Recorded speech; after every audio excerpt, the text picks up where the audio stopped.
Blog Talk Radio.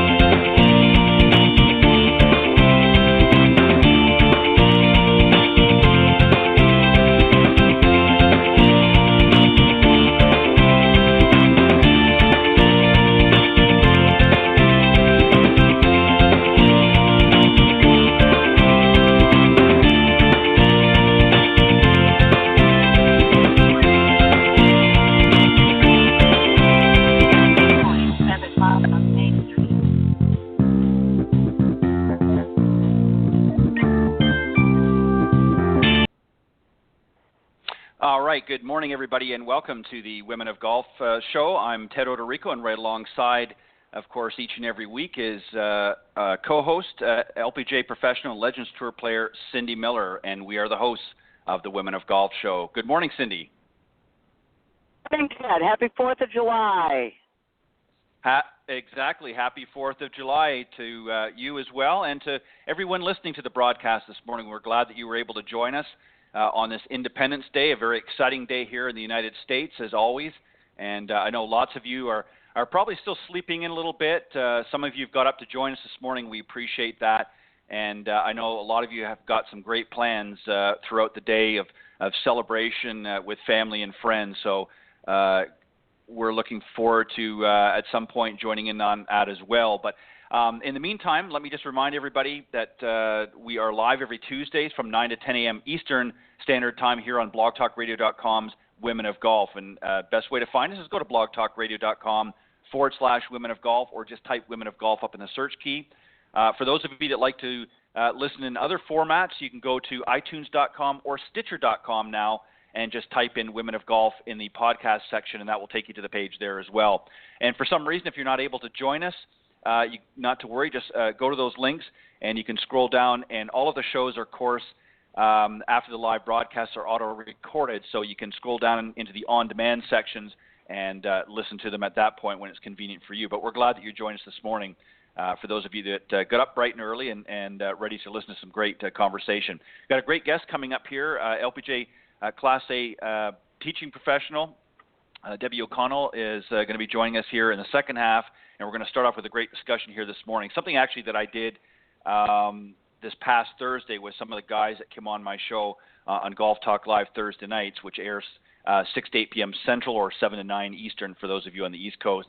And C and I are going to get into that a little bit. But let me also just remind everybody that if you want to reach out to us, if you've got something to say, or maybe you're interested in coming on as a guest, you can reach out to either myself or Cindy, and her email is cindy@cindymillergolf.com, and mine, of course, is ted.golftalklive@gmail.com, and we'd always love to hear from you.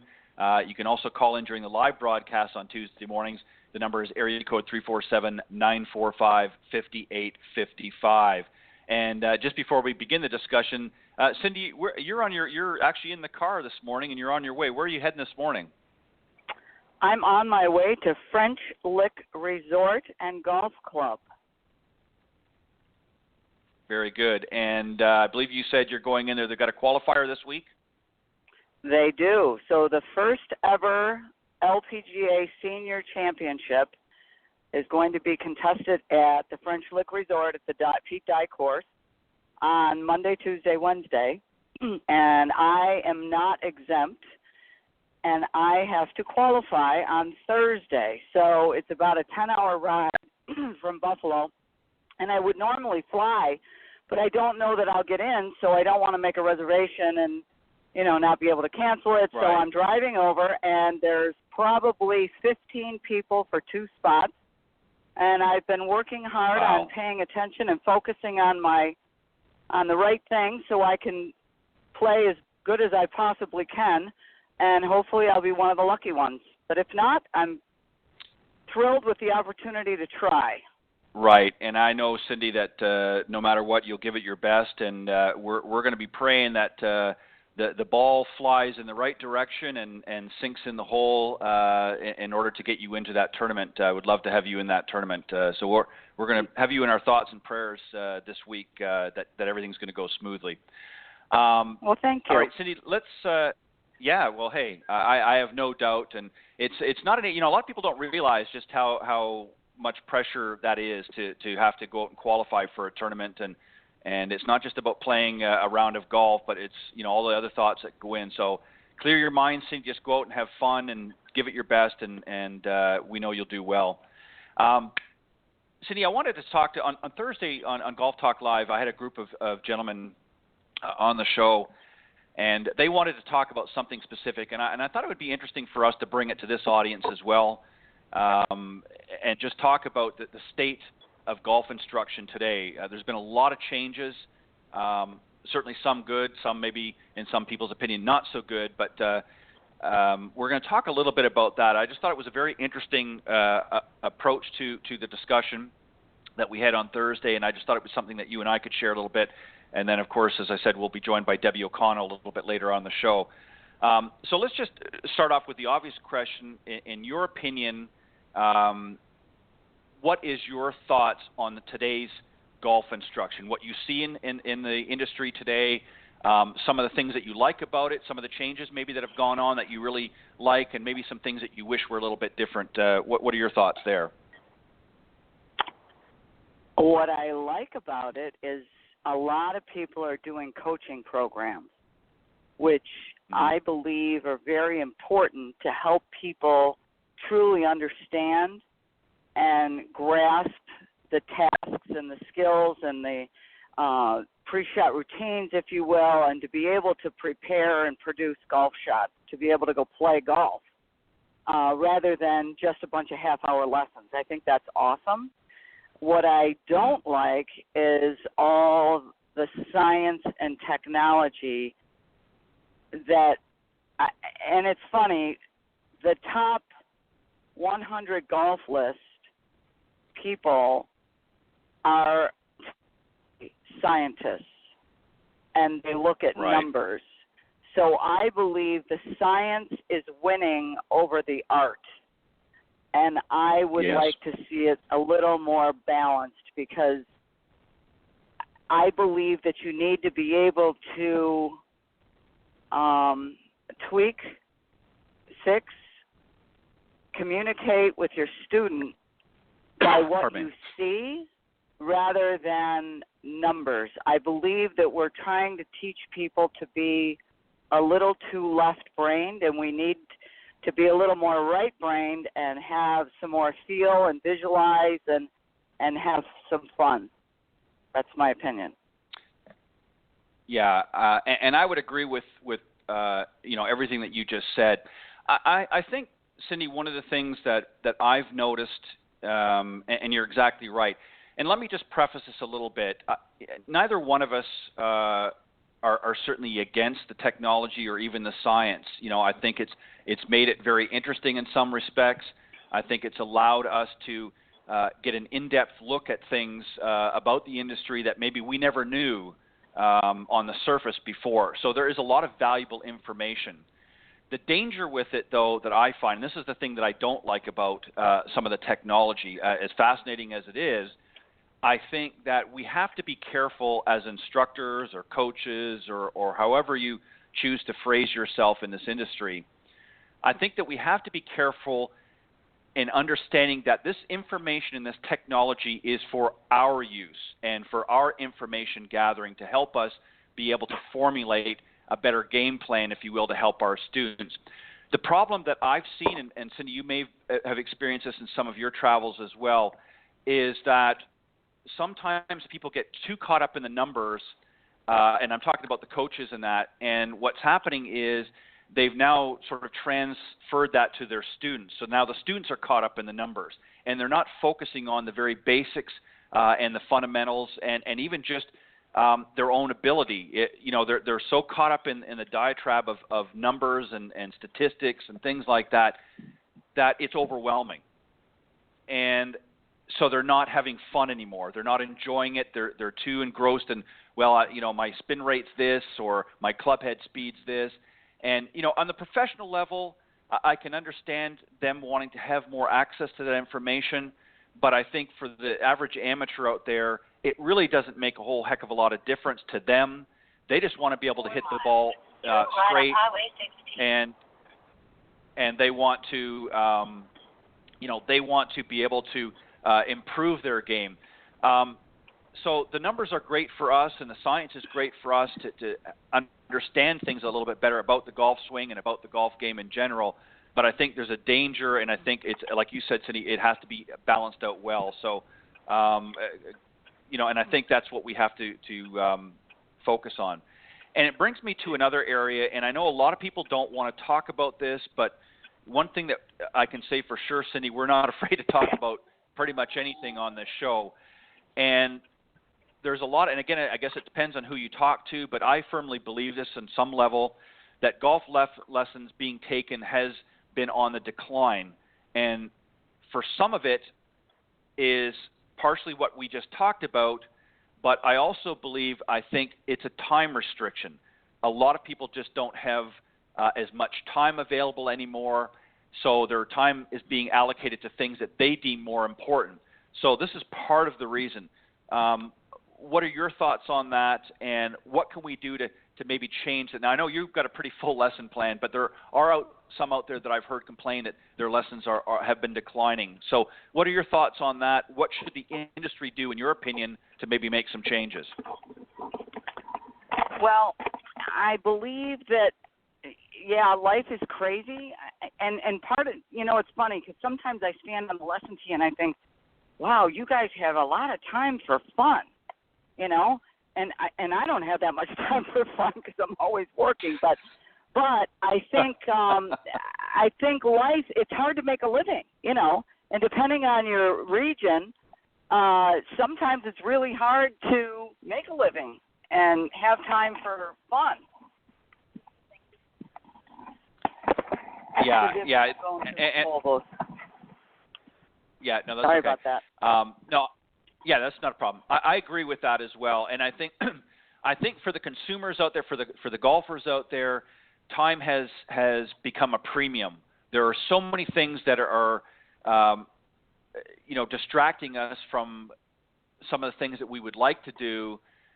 Whether it be, there's a lot of people out there that are holding down 2 jobs just to make ends meet.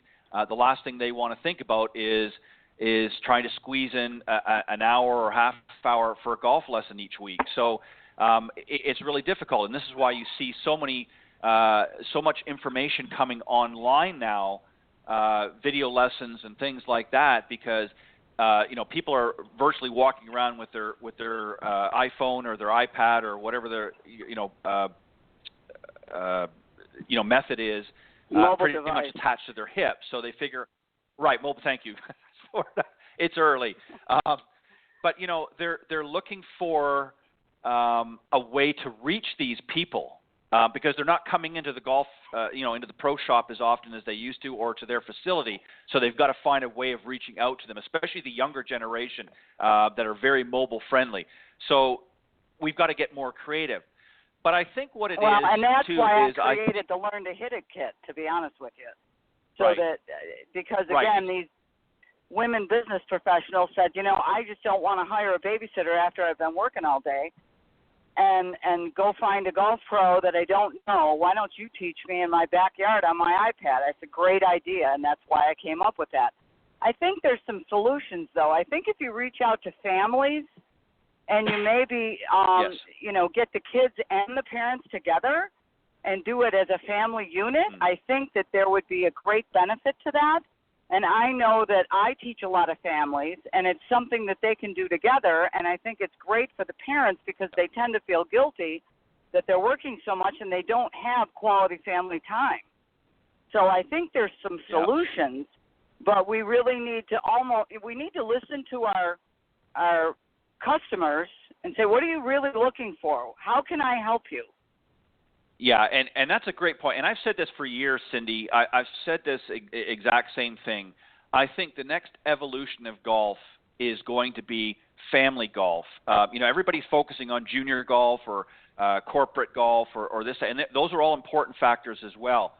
But I think as the younger generation is now coming, into that market, they want to do things as a group. They want to do it as a family unit. What activities can we do? And there's been some stigma, as we both would attest to, over the years with golf. It's been perceived for a long, long time as an elitist sport. It's an expensive sport, or has been, and there certainly have been some initiatives to change that over the years. But there's still a certain stigma. And as I've mentioned here on the program before, Cindy, the other thing is the perception that people have when they watch golf on TV is it's a professional game. It's for the professionals only. I haven't got a hope in heck of making it on the PGA or the LPGA or the Champions or Legends Tour, so why bother engaging?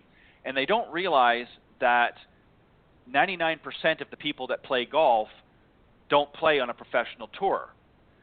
And I think that the marketing has to change. I think it has to be redirected and make it more of a family sport and make it more accessible for the family and economic for the family, so that when they take vacations, there's an opportunity that they can get engaged in that. And I think one other thing, and then Cindy, I'm going to turn it back over to you because I don't want to hog all the time here. I think something that has to come back, and I know that there's probably still a number of them up in the Northeast, but I don't see them as much down here. When I was growing up, one of the things that my dad used to take me to was what we used to call an executive style or a par 3 style course. And the reason why I think there needs to be more of that instead of these 7,500 and 8,000 yard courses is people don't have the time to play 4.5, 5 hour, or even 6 hour rounds of golf. They're lucky if they can play 2 hour. So we need golf courses that they can get around in less than 2 hours.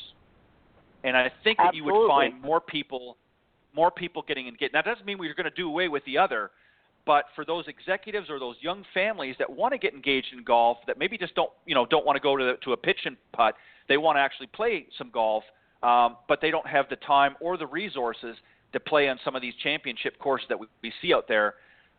We need to have more facilities like that. Your thoughts? Absolutely, and it's funny that you say that because we've been doing with our Junior Golf Foundation that we have, we've been doing junior golf playing lessons every Friday. And we go to an executive par 3 golf course, and some of the kids are like, well, I want to hit my driver. I said, well, guess what? We need to learn how to hit the green and 2-putt.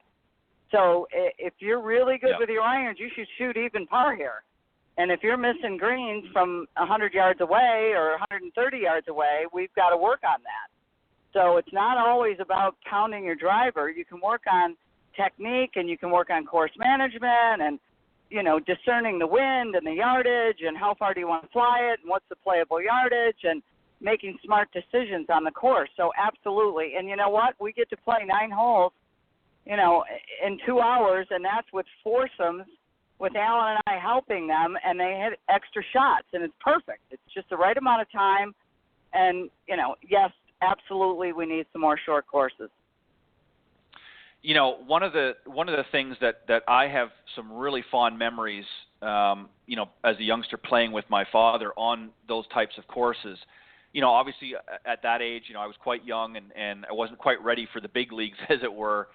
So this is where he took me and taught me the game, and for those very same reasons that you just pointed out, he said, obviously you want to hit the driver and it's fun, but he said, there's so much other parts of the game that are crucial and important for scoring, and that's not going to be done on the tee box. It's going to be done around the green and maybe even as much as 100 or 75 yards out from the green. So, he would take me there, and we would basically work a lot on the short game. And I had a lot of fun. I actually had more fun then than I did when I was able to get out in the bigger courses, because there were so many different opportunities and challenges that were made there. And, he showed me sort of the ins and outs of that aspect of the game. And I think that a lot of people spend way, way too much time on the practice tee focusing on how good their driver is, and not enough time on the rest of their game. And I think that's why the scores and handicaps haven't come down as much as we would like to see, or as much as the players would like to see. And I think that this sort of leads me into another question is, what is really important that most golfers need to know? What, in your opinion, is something that all golfers, regardless of their skill levels, really need? What's important? What's really at the heart of it? What's important, and what do they really need to know, in your opinion? To know, they need to have a fairway finder. They need to have a go-to shot that when all else fails, they can take a half swing and bunt it straight down the fairway. And I believe that with all my heart, because I think there's so much thinking and trying and self-talk and, confusion and critical thinking and I'm like, you know what, just swing halfway back, halfway through, let's go. And they look at you like, well, that was easy. Well, yeah, let's just simplify and make it more fun. So I think that people need to, number one, realize that the ball can't move until the club swings. So we're never trying to hit the ball. We're always trying to swing. And if you can just swing, have the fairway finder, a partial swing that you can bunt the ball down the fairway, hit it straight, get it on the green, life will be a lot more fun on the golf course. You're exactly right. And that's an excellent point.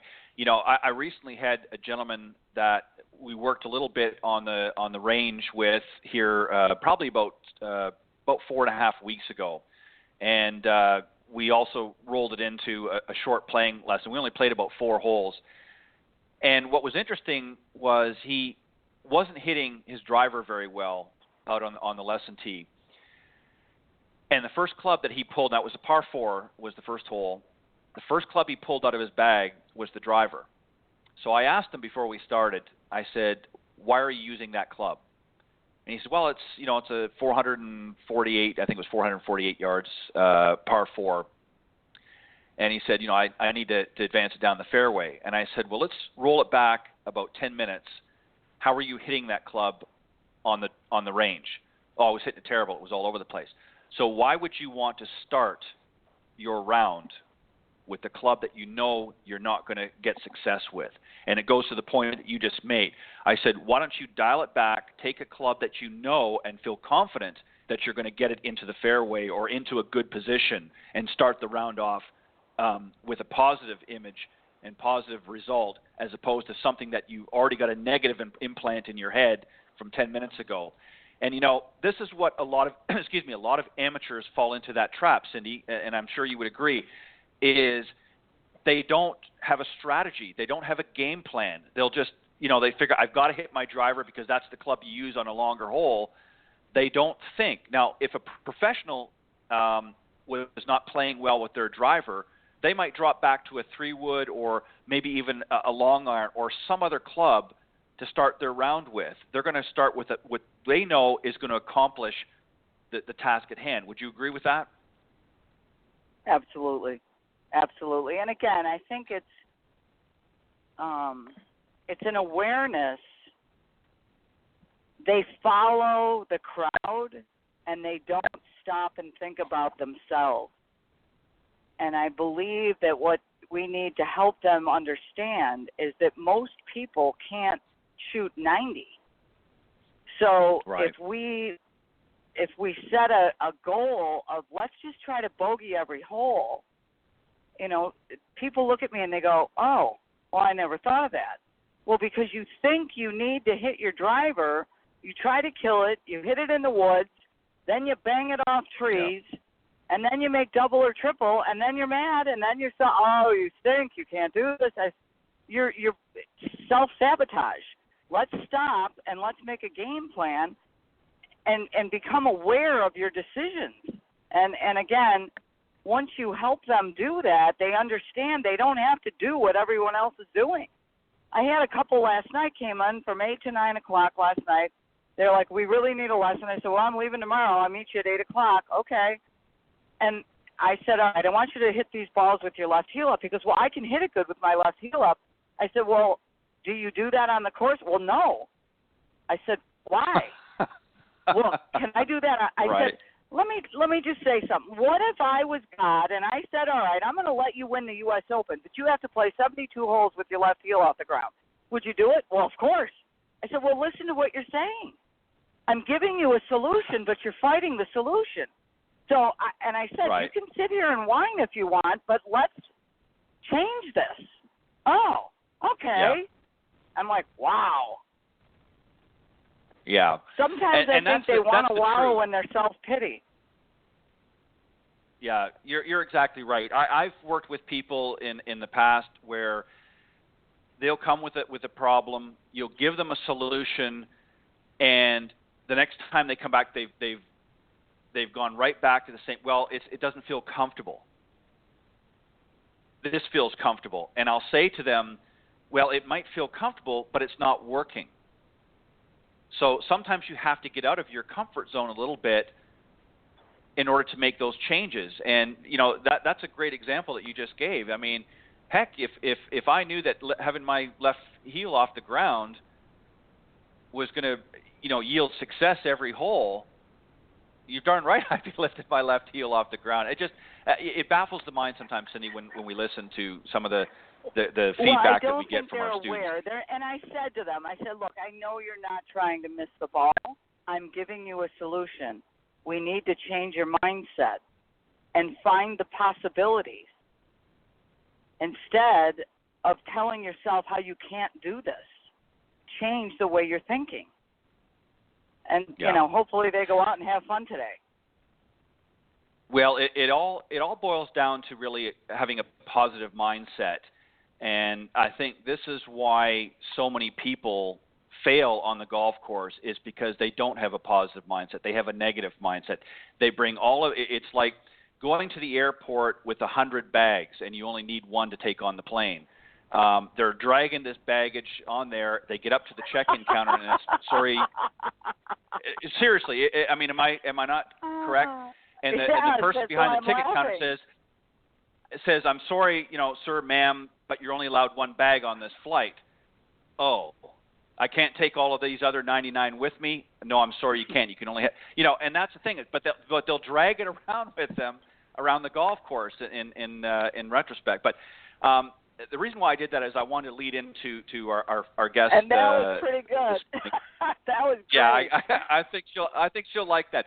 Debbie O'Connell is our very special guest this morning. Let me just read a little bit about her background, and then we'll get her to join in the conversation as well.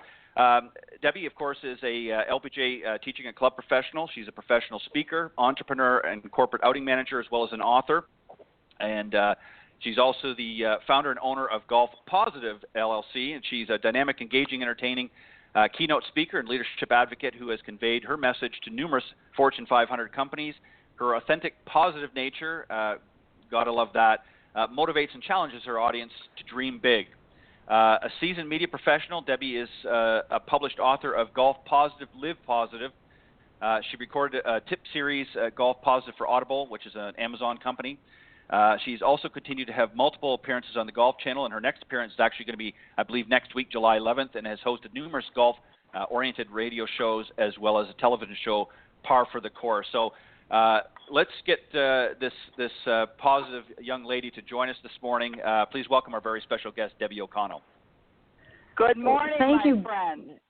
Oh, my goodness, Cindy. Hey, both of you are absolutely fabulous. I've been enjoying listening to your show and many of your shows. You're great, and what an honor to be on your show this morning on the birthday of America. What an amazing day. That's right. Happy 4th of July. Let's just, Debbie, real quick, we were talking about the first half of the show while we were waiting for you to come on. We talked about the state of golf instruction as we see it today. But I want you to just pick up what I was just talking about a second. Is that not a true statement that everybody's dragging their baggage to the golf course? Why don't you talk a little bit about that and how you try to change that mindset when you're working with your students? Oh, absolutely. As a matter of fact, in my book, I tell this funny story about baggage, and I use this metaphor example. I was actually grocery shopping one day and had my cart by the car, and I was taking out, I had some heavy things in the cart, like bottles of water, and then I had gotten some of those door frame logs for my dad, and when I took out the logs, the cart started to roll away down a hill. I mean, I was right on a hill. So I take the logs out. So this would be the baggage, right? And I start chasing the cart. And I could have reached the cart. But the problem was I had this baggage in my hand, so I couldn't succeed in my goal. So here I am running, picture me, running after. I see a car coming, and so I stop. And thankfully, the lady who was driving the car stopped. I watched the cart just roll down the parking lot hill. It hits the curb, and it flips over, and the two nice rotisserie chickens that I had just bought go flying out of the cart, and I started cracking up. It was so funny, and I look at the lady in the car, and she didn't know whether to laugh at, but she couldn't help it. It was so funny. And so I tell that story because if I didn't have that baggage, if I didn't have that box of logs, I could have succeeded. I could have grabbed the cart, but I was carrying that. And a lot of that is all those thoughts. And many times it's a baggage of past memories. What we've learned in the golf industry is that if you have a emotionally negative reaction to a golf shot, you get really upset about it and you have all this emotion, you actually connect these synapses and neuro pathways in your brain to that negative shot when you have that club in your hand. And it takes 15 good shots with a positive reaction to overtake that. So that's part of the baggage that happens. And what people don't realize is they're programming themselves every time they have that emotional negative reaction to the next time have that doubt and have that baggage carried with them. And that's besides all the swing thoughts they may have. But the great news is you can actually program yourself in a positive way. So if you're neutral on the negative reaction, but when you're hitting great shots, you get excited and you're positive, you go, yes, a little celebration. It doesn't have to be crazy like maybe a Christina Kim would react, but it's important that you give yourself that little bit of, yes, I did it. And then remember those good shots because now you're programming success in your mind. Well, and that's a fabulous. Yeah, that's a fabulous point. Let me just point something out that was mentioned Thursday night, this past Thursday on the show, and somebody raised a very interesting point, and I thought, this is something that a lot of amateurs don't realize. One of the things that really separates the professionals from amateurs is they're able to recall.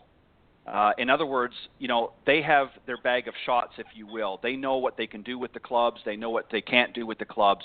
And when they get up to a particular situation, they recall a shot. They know especially if they're playing a course like Augusta or something that they've played many, many times. They get up. They know what club to pick. They know what they're the shot they're gonna hit, and they recall those positive memories, if you will, and those positive experiences. The problem that amateurs have is they're recalling all the bad shots. Oh, I remember playing this hole last year or the last time we had the club championship, and I couldn't make it over the water. So right away they've reinforced with a negative. So before they've even pulled the club out of the bag, they've already reinforced with a negative thought. And Debbie, I know, as you talked about in your book, this is something that you're trying to change. And one of the reasons, obviously, I know you wrote the book, was to get people out of this mindset. And most people, if they're like that on the golf course, they're going to be like that in real life as well, off the course, correct? You get what you focus on in life. There's no doubt about it. 100% proven research, and with people themselves who have been successful, you get what you focus on. And if you start to change your focus to the great shots you've hit on golf, to the good things you do in life, to things you're thankful for, your entire mindset will change, and it will change your entire life. And realize that. So if you're focusing on the traffic or the person who cut you off, or if you're focusing on, that poor shot that went in the water, if you focus, just think of the 19th hole. What do people say? I played pretty well. I shot 86, but man, I did blah, blah, blah. I had that triple on this hole, and I had this, and all they focus on is that.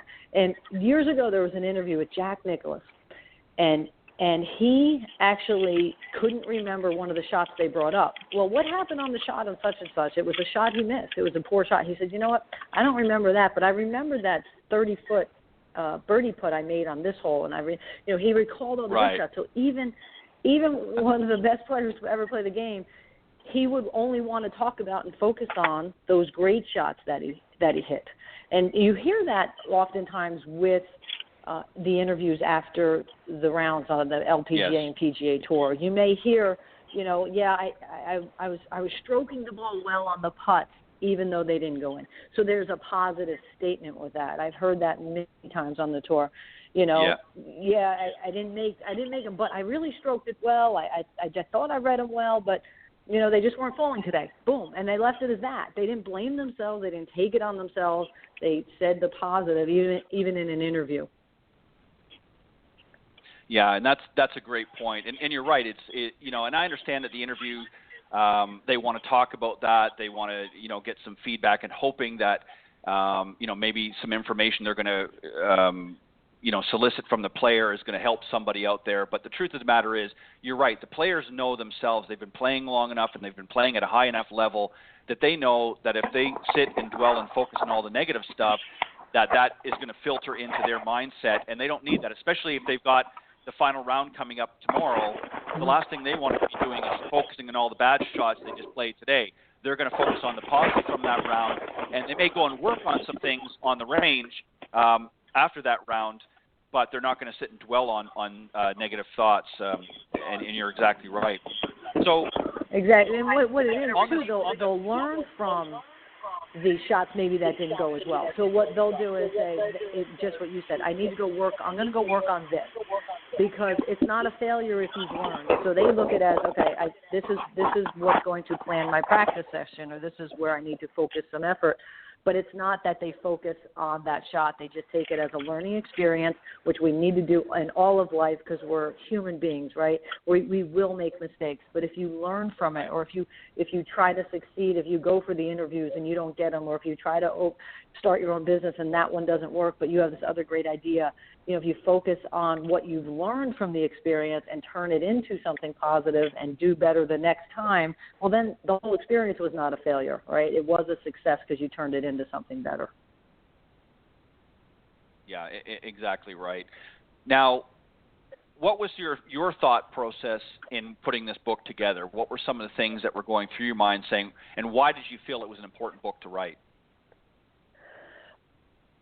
I think a big part of the beginning of this was that I felt like I've been teaching long enough. As we get older, we feel like we become a bit wiser, right?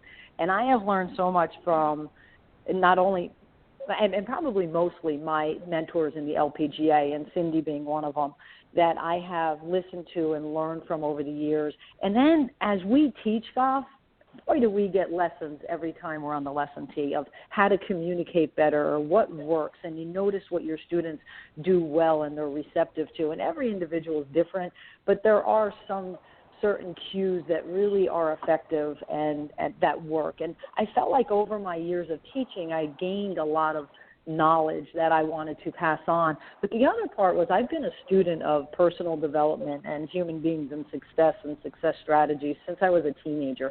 It's always been an interest of mine. I majored in psychology, and I've gone to Tony Robbins, UPW, The Ultimate Power, Unleash the Power Within, twice, and even back when I was in my early 20s, I did his 30-day personal power program, and then have read the books from Norman Vincent Peale and Zig Ziglar, and have gone to many motivational speakers and seminars, learned neuro-linguistic programs. So all my life, basically from teenager on, once I realized, the funny thing was I loved quotes when I was in my early teens, I would say.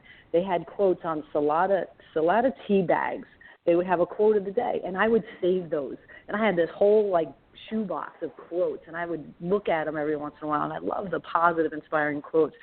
So I thought, wow, with what I've learned in that arena and with golf, it works so well together, because many times, and I'm sure you both have done it, you're on the lesson tee, but you're actually working on someone's limiting beliefs or the abuse they went through as a child, and that makes them feel undeserving of success, whether it's in golf or life. And all of a sudden you find you're tackling this emotional issue on the lesson tee as opposed to, just the golf swing and not the swing path. So you're changing mindsets. But what happens, then I thought about it, I was like, you know what, I really feel like I have this knowledge from all of these years of experience, and I would love to share it in this way, because I live what I teach, and I'm telling you, I wake up happy, I wake up with passion, and I'm focused on the positive in life. I'm focused on my goals. I have a vision board, in my walk-in closet that I look at every day, and I look at it with energy, and I picture myself with the future that the dreams that I have, and I wanted to share that with people, that you can have this upbeat, positive life and not let things get you down, and learn from them. And with the right mindset, you can achieve your dreams. And a lot of what this book's about is my core triumph, which is my success strategy. Core means have a coach, know your outcome, that's your goals. Write down your reasons, because that's your motivation to do the work. And then E is for execution plan. And triumph, the try means, if your plan isn't getting you where you want to go, try something different. So always analyze how things are going. And then I end it with an exclamation, which means to celebrate. I think celebration is so important. And I don't know whether it's because people lack flexibility or what, but we don't pat ourselves on the back enough. We need to take those moments when we do something well. And it could be something little, but just take that moment to celebrate and go, wow, I did that. And then go on, because then you become in the habit of achieving goals and celebrating your successes. So I wanted to put all that together and help people live this successful, positive life that they can share with others. Because when each person's at their best, they lift everyone around them. Everyone around them becomes better when you're at your best. And I thought that I could share that and help people get to that point in life. That's awesome. That's can an you tell us excellent how point. we can get the book? Oh, absolutely. I'd love to. It's on Amazon, which is an amazing company, obviously. So Amazon.com, and then if you just search Golf Positive, Live Positive, it's there in a paperback version as well as the downloadable version. And I think the word Kindle confuses people, because I've had some people ask, I don't have a Kindle. I'm like, but you can download on anyway. You can really download on any device. Right. And it will be there for you. Right, That's exactly. awesome, Let me just add a quick thought to what you had just said a moment ago. I think that, as much as the negative can be contagious, so can the positive. And I think as an individual, if you focus on positive and sort of exude that positive energy, it's contagious. So if you want to be somebody that wants to influence other people, why not influence in a positive way as opposed to a negative way? And this is the trap. If you are a negative-minded person, then you're going to attract negative people, because everybody sort of gets in. If you're a positive person, you're going to attract positive people. And it always baffles the mind, to me anyways, why so many people don't do the latter, why they are always sort of focusing on the negative. They get around, and it's like that, like Cindy, you talked about earlier, is it's kind of that pity party, and the humdrum, and the feeling that sort of constant negative energy, and you never get out of it. So I want to ask you this question, Debbie, with respect to that. We get a lot of junior players that come out, their parents want to get them out there and work on the game. What advice would you give the parents to keep that in a positive energy, even if the child doesn't do well during their lesson or during their round or even during their tournament? What would you say to the parents? How should they handle maybe a bad round or a bad day, but still keep that positive energy? What would you tell them? I'll tell them something that I learned from Nancy Lopez. I had become friends with her, and I was playing in our national championship, and we were communicating. She knew I was going to play, and I played, and I had a pretty poor round. And I was feeling bad about it, a little bit after the round, and a little disappointed. And I was texting with her, and she said, how did you play today? And she said, how'd you do? And I said, I really didn't play well. Her next question, and this is, parents, listen to this. Her text back to me was, did you try your best on every shot? And I thought about it for a moment, and I said, you know what? I did. I stayed in a positive mindset. I visualized each shot. I did. I did my best on each shot, meaning I was emotionally ready in the shot. I was focused. Now, things happen. We're human, so I might have gotten distracted, but was I actually trying to do my best each and every shot? So I thought about it, and then I wrote her back, and I said, yes, I did. And her response was this to me: then you should be proud of yourself. She didn't ask me what I shot.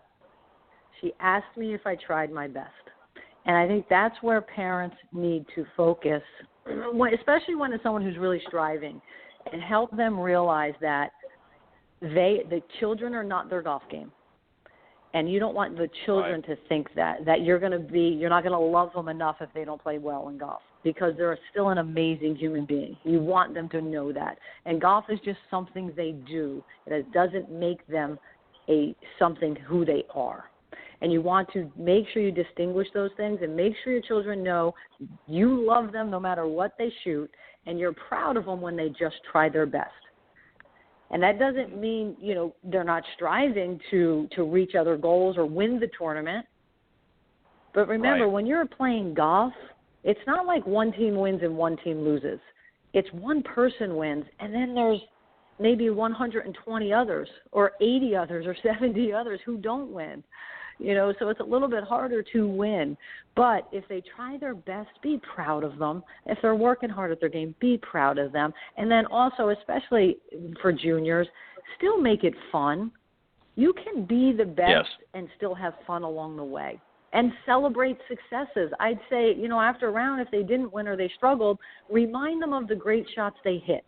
And go, wow, that was awesome. Like, let's go out for ice cream like they do in baseball and softball. If you hit one home run, doesn't matter if your team won. If you hit a home run, your parents were taking you out for dinner, or for ice cream, I mean. I want to go to dinner. Take me for dinner. Don't take me for ice cream. But anyway, so celebrate those great, because there's going to be great shots to talk about. Right. Yeah, and that's exactly true.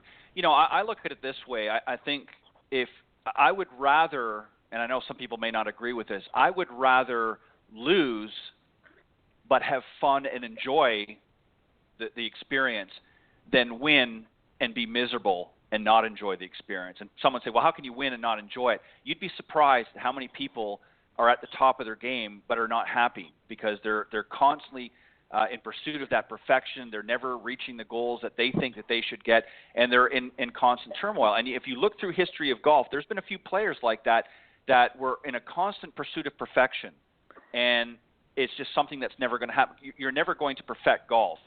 You're certainly going to get better and you can improve, but there's always that room for improvement, but you're never going to perfect the game. Nobody ever will perfect it, certainly not in my lifetime anyways. But I think that people that pursue that perfection are usually not very happy because they know that it's an unattainable goal, and they just continue to sort of beat themselves up when they don't get to the plateau that they feel they should get to. And, I mean, I can name probably a dozen players off the top of my head that have had experience over 20, 30 years in golf. So, yeah, and I could give you a story, too, on the opposite side of that. Brittany Lincecum is one of them, and she is one who has an incredible work-life balance. She will take the time to go fishing. She takes the time to play tennis. Even during a golf tournament, she loves to play tennis. So she may be at an event, but then finish her practice round or finish whatever she's doing and then go play a little bit of tennis with somebody. And I was actually at a corporate outing with her one day, and the discussion came up, and I had asked her, if you knew you'd be number one player in the world for a year and you'd win all the majors, would you put the work in, the working out, focus 100% on physical body, mental game, nutrition, and golf and working? Would you do that to be there? And she said, absolutely not. She said, I love my work balance. I do my best. I play hard. She said, I don't like to be on the range all day. I play a lot. So her off season and her practice is she's mostly on the course playing. She'll practice some if she needs to work on an area. But she is very happy. She has been extremely successful on the LPGA Tour. She has won majors. She's won lots of tournaments. She's competed in the Solheim Cup. So she's had an amazing career as we look at it. Could she be better? I don't know, because if she did actually cut off all the things she enjoyed in life and focus so much on her golf game and make it just her job all day, every day, in every area of her life, she might do worse, because that's not who she is, and she wouldn't enjoy the process. So it's very interesting about knowing yourself and how you can be successful and enjoy and celebrate all along the way. And I think that's the key for parents, really to know for their children, because I've heard it in many sports where there was a gal who was an amazing basketball player. I met her at a basketball camp, and she got a full scholarship to the University of Tennessee, playing for Pat Summitt. I mean, that's the dream of everyone when I was, in high school and going to these camps, right? You wanted to play for the best. Well, she ended up quitting, but the big part was her dad put so much pressure on her, and she had to be perfect. Like, if she played a game and she missed 2 free throws, her dad made her shoot 100 free throws, like that that night at their house. It was just this constant pressure on her, and it was really sad. And she ended up quitting the game. She didn't go and play all her 4 years. She got there, and I guess the same thing was happening probably with Pat. A lot of pressure from Pat, as we know her as a coach, and high expectations. And she just found she was miserable, and she didn't enjoy the whole process, which was such a shame because she was such a talent in the game. And so I don't know what she's doing now, but I hope she's doing all right and living a happy life. But remember that as parents, you don't want to put so much pressure on them or make it so miserable that they quit the game and they don't ever play the game the rest of their lives because they have this negative feeling about it or feeling that they have to be perfect. But celebrate the successes, celebrate the good shots, be proud when they do their best, and do it for yourself too. Yeah, not just for the kids. Yeah, exactly. I think if the child has a, whether it be a bad shot or a difficult experience, I think if they initiate a plan to seek out improvement, I think that's a good thing. But I think if it's forced upon them as a punishment, as you just pointed out, it's not going to have a positive experience for sure. I mean, the kid's going to resent it. They're going to feel like they've done something wrong, and they didn't. They had a bad, it was a bad shot in that particular case, or maybe they had a bad game overall or a bad round out in the golf course. It shouldn't be treated as a punishment. It should be treated as a learning opportunity. And I think this is where a lot of parents, you're right, go wrong, is they feel, well, you're just not working hard enough, or you need to step up your game, or what have you. And a lot of times maybe it's the opposite. Maybe they just need to go and do something else and clear their head and relax and have some fun. And the examples that you gave were spot on. Now, Cindy, I know you're getting ready to she's on her way to French Lick, and she's going for to attempt the qualifying on the senior women's championship at French Lick. So, Debbie, what would you advise a player that's getting ready for something like that? What would you say as their coach or as their teacher profession? What would you advise them in preparation for an important tournament? I'd tell Cindy to trust herself and trust her game. Wow, because she's a phenomenal player. She's won the big tournaments. And, when I watched the interview after the LPGA, the KPMG championship, and the first-time winner, oh, my God, I'm drawing a blank on her name. First-time, Danielle Kang? Kang, right? Kang. Danielle Kang. Danielle. When they asked her, they said, what was the key to your success? She said, I really believed in myself and I kept my confidence up. It is so much mindset. And it's incredible, Cindy. I would encourage anyone to meditate on that and go back to the times where you won the national championship of TNCP. I know that, and I know you've done amazingly well in other tournaments. And play that in your mind again, and remind yourself just how good you are, how well you play in big tournaments, and how successful you are. And then continue the positive talk. And the other thing I'm getting everyone to do is power posing. I call it my Wonder Woman pose. You literally, it was the study from Harvard Business School. Amy Cuddy led the study and found out if you stand like a superhero, with your weight even, chest out, chin up, and stand, especially the chest part. That's the big key. If you stand that way for 2 minutes, you actually raise your level of testosterone, which is that power, confident hormone, and you lower cortisol. Cortisol goes down by 25%. So what I do now when I play, and I'm not playing all that often, but when I play, and especially in a tournament, as I'm waiting for my shot, I'm standing and making sure my chest is up. When I'm walking down the fairway, I'm making sure my chest is up. When I'm walking to a shot with my chin up, and in that powerful body language and the confident body language, and it transfers into your body and actually makes your hormones help you to feel the way your body is acting. So I encourage everyone to do that throughout the day, and in the positive self-talk. because it's the key. It's absolutely, you get what you focus on and picturing the shot exactly the way you want it, and then with your chest up, stepping in like your Wonder Woman, believing in that shot each and every time. You know, Danielle just said it. Believe in yourself and be confident, and play the reel as you're the night before or as you're practicing. Picture the success that you want. And your brain really doesn't know if you're really succeeding in it or if you're just visualizing it. So it believes you can do it, you know. And here's the one thing that helped me one time. I'm a bowler as well, and I've had 2 300 games. But before I had the first one, I would get nervous. You know, I'd get 7 in a row, and my heart would start beating. And then I'd have a week where I got 8 in a row or 9, and I would get so nervous that I didn't get the next one. And then I realized, what I said to myself was, you know what? I've done well in bowling. I've won tournaments. If I don't have a 300, no big deal. Well, that lasted for about a week, and I'm like, that's a silly way of thinking.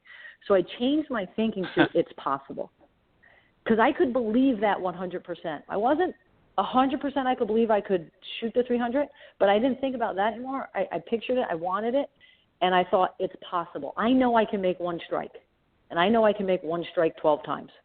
I know I can do it. So I started to say it's possible. And then the other part, I didn't focus anymore on being nervous. My body got nervous. I mean, throwing that last ball, I didn't think I could walk. I mean, I picked my ball up. My legs felt like they were just thin. My knees were literally knocking. My heart, I felt like my heart was going to hit the pins. I took a deep breath. And, again, you get what you focus on. I didn't focus on my nerves. I focused on my target. I focused on where I wanted to throw the ball. I took a breath, and I went. And I threw as good a ball, that 12th ball, as I did the first one of the game, and then I got it. And I mean, talk about celebrating. Boy, I was crying like a baby after that.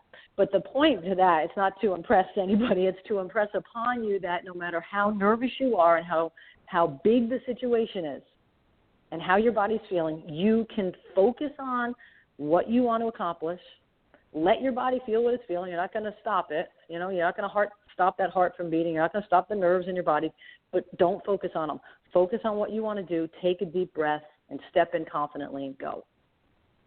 And I'm rooting for you. Thank you.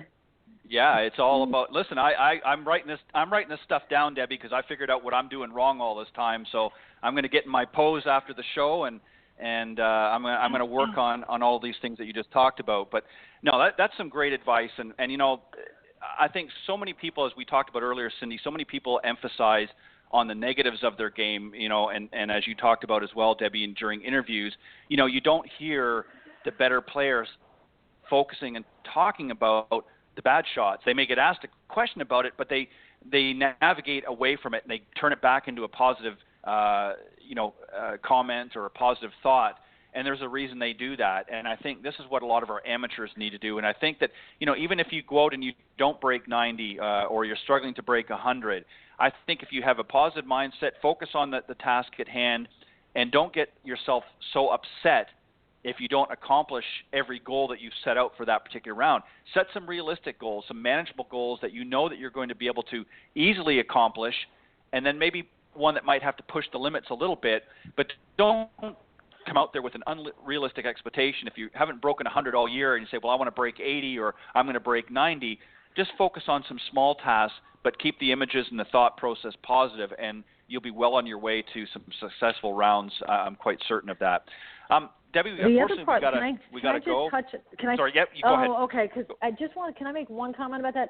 When you go out, make sure your goals aren't about score when you're on the course. You can have that as a goal, but focus on, I'm going to stay in a positive mindset. Make that your goal. I'm going to visualize my shot every shot. Make that your goal and succeed in that, and then add up the score at the end. Then you'll reach your scoring goals. But thank you all so much. I know you got to run.